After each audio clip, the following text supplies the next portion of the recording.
Hello friends, कैसे हैं आप सभी। बिहार टारगेट में आप सभी का बहुत बहुत स्वागत है। मैं आशा करता हूं आप लोग जहां कहीं भी होंगे बिल्कुल स्वस्थ और अच्छे होंगे। तो चलिए आज की सीज़न को स्टार्ट करते हैं। अगर आप लोग इस बार बिहार बोर्ड से मैट्रिक एग्जाम देने वाले हैं तो इस सीजन वाले क्लास को आप ना एक बार भी मिस मत कीजिएगा।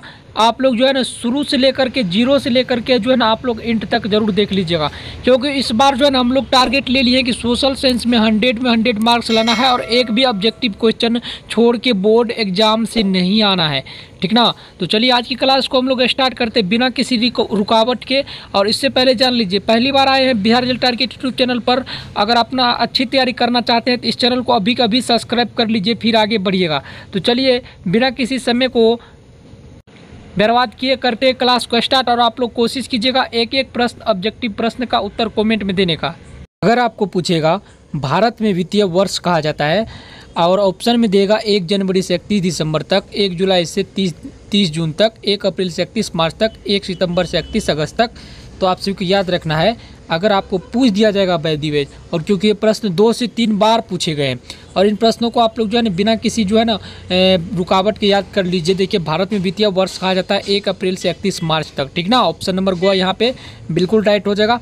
इसी तरह हम लोग बढ़ते हैं 27वां नंबर प्रश्न की ओर। इससे पहले जान लीजिए 1 से लेकर के 25 ऑब्जेक्टिव प्रश्न तक का सॉल्यूशन कल अपलोड कर दिया गया था, जिसका लिंक इसी वीडियो डिस्क्रिप्शन में जाके आप लोग देख सकते हैं। चलिए अब बढ़ते हैं 27वें नंबर प्रश्न की ओर। यहाँ पे देखिए कह रहा है उत्पादन एवं आय की गणना विधि आर्थिक दृष्टि से है, ठीक ना। उत्पादन एवं आय की गणना विधि आर्थिक दृष्टि से है सहज, वैज्ञानिक, व्यवहारिक, यानी तीनों विधि से हम लोग जो है उत्पादन एवं आय की गणना कर सकते हैं। तो ऑप्शन नंबर घ यहाँ पे बिल्कुल राइट हो जाएगा, लास्ट वाला। अगर आपको पूछ दिया जाएगा कि उत्पादन एवं आय की गणना विधि की आर्थिक दृष्टिकोण से कौन है, ठीक ना। अगर वैज्ञानिक, सहज, वैज्ञानिक, व्यवहारिक और दिया रहेगा तो आप सभी को उपयुक्त तीनों में लगाना है। जब सभी रहेगा तो उपयुक्त सभी कर देना है। सहज के अलावा और कोई रहेगा, वैज्ञानिक के अलावा और कोई रहेगा तो आपको जो है ना सोच समझ के ऑप्शन को सेलेक्ट करनी है, ठीक ना। चलिए अब लोग बढ़ते हैं 28वें नंबर प्रश्न की ओर। 28वें नंबर का प्रश्न आर्थिक विकास का तीसरा क्षेत्र कहलाता है।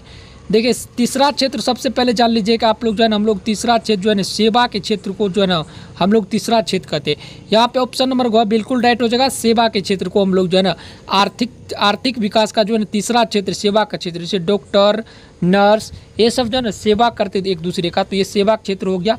और देखिए आप लोग जो है ना हर बार में कोई भी प्रश्न का बिना सोचे समझे बोर्ड से एग्जाम में उत्तर नहीं दीजिएगा, नहीं तो आप ना 100 में 100 नंबर नहीं ला पाइएगा और 50 में 50 ऑब्जेक्टिव प्रश्न जो है ना आप लोग सही करके नहीं आइएगा, ठीक ना। तो सोच समझ के उत्तर देना है, ऐसा नहीं सोचते सोचते टाइम बर्बाद कर देना है।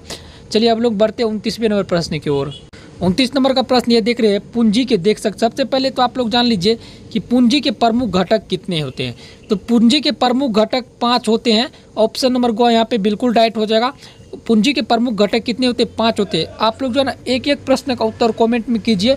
और साथ ही आप लोग जान लीजिए कि चैनल को अभी तक सब्सक्राइब नहीं किए हैं, वीडियो देख लिया था फिर भी आप लोग सब्सक्राइब कर लीजिए।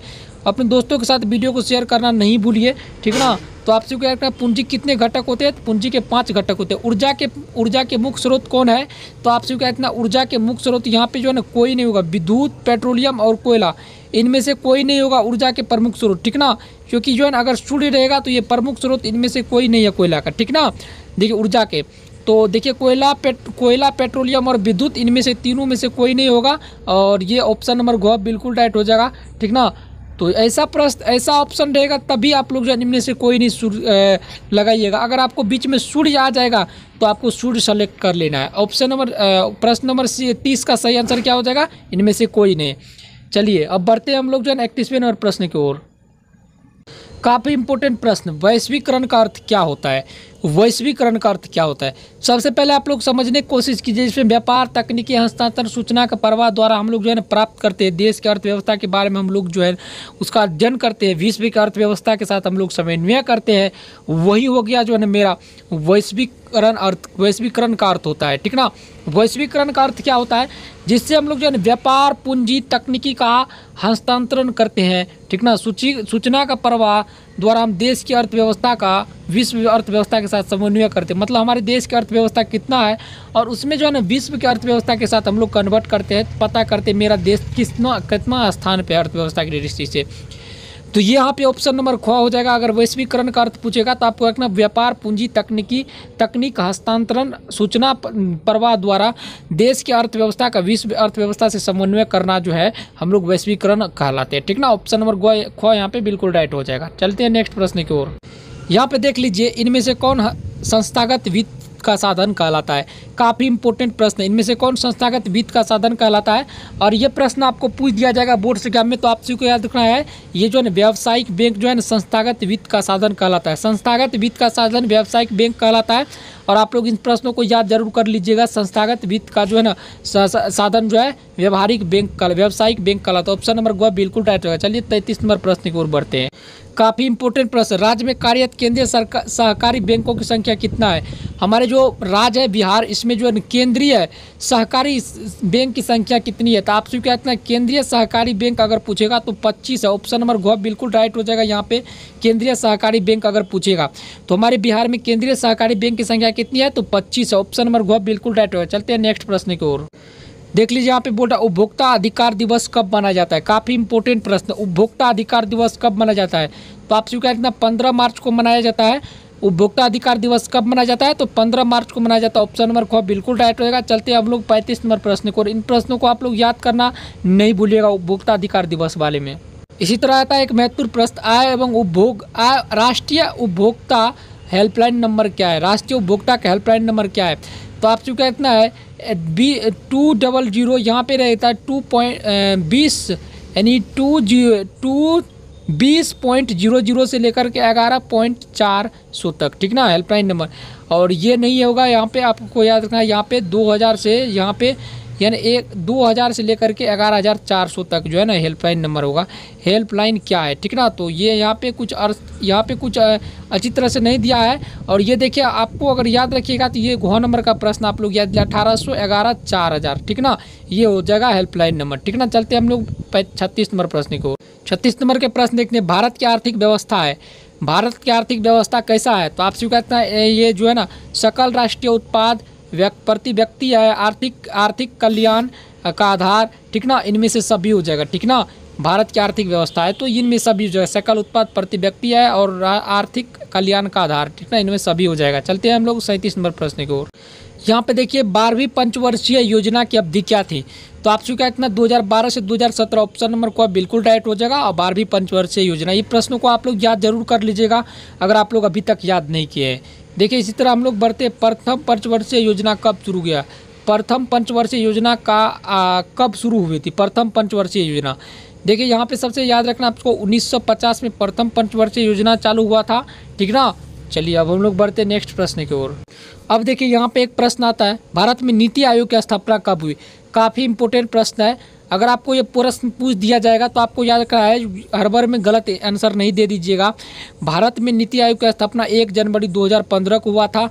ठीक ना, 1 जनवरी 2015 को हुआ था। ठीक ना, चलते हम लोग नेक्स्ट प्रश्न की ओर।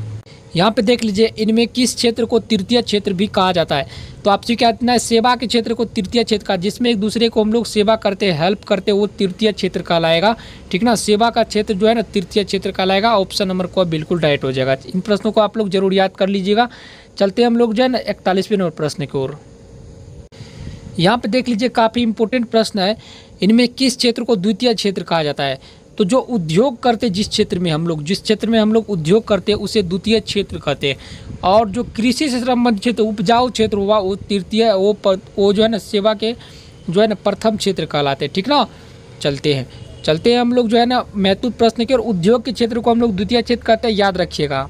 काफ़ी इंपॉर्टेंट प्रश्न ये भी है, भारत में सेवा क्षेत्र को कितने भागों में बांटा गया। ठीक ना, तो आपसे कहते हैं भारत में सेवा क्षेत्र को 2 भागों में बांटा गया है। ठीक ना, भारत में सेवा क्षेत्र को कितने भागों में बांटा गया है, 2 भागों में बांटा गया। चलते हम लोग 43 नंबर प्रश्न को। इन प्रश्नों को याद कर लीजिएगा। देखिए आर्थिक विकास के कितने क्षेत्र होते हैं। ठीक ना, आर्थिक विकास के कितने क्षेत्र होते हैं। तो आपसे कहते हैं आर्थिक विकास के 3 क्षेत्र होते हैं। ऑप्शन नंबर ग बिल्कुल राइट हो जाएगा। यहाँ पे आर्थिक विकास के कितने क्षेत्र होते हैं, 3 क्षेत्र होते हैं। ऑप्शन नंबर ग बिल्कुल राइट होगा। चलते हम लोग 44वें नंबर प्रश्न की ओर। और यहाँ पे देखिए काफ़ी इंपॉर्टेंट प्रश्न ये भी है। प्रश्न ये है, जवाहर रोजगार योजना की शुरुआत कब हुआ था। जवाहर रोजगार योजना की शुरुआत कब हुआ था। तो आपसे कहते हैं 1989 ईस्वी में हुआ था। ऑप्शन नंबर क बिल्कुल राइट हो जाएगा। और चलते हैं हम लोग लास्ट प्रश्न की ओर। लास्ट प्रश्न ये, विश्व में कौन विकसित देश है? ठीक ना, विश्व में सबसे विकसित देश कौन है? तो ये अमेरिका, जापान और ब्रिटेन जो है ना विश्व में सबसे ज़्यादा विकसित देश है। और आप सभी को वीडियो अगर एंड में पसंद आए तो चैनल को जरूर सब्सक्राइब कर लीजिएगा। और साथ ही इसी टाइम में आपको जो है 1 से 2 के बीच में, यानी दिन में प्रत्येक रोज 1 से 2 के बीच में आपको सोशल साइंस मिलेगा, और सुबह में 7 बजे आपको साइंस मिलेगा, और शाम में संस्कृत हिंदी मिलेगा। चलिए नेक्स्ट क्लास को मैं आप सभी को वेलकम करते हैं।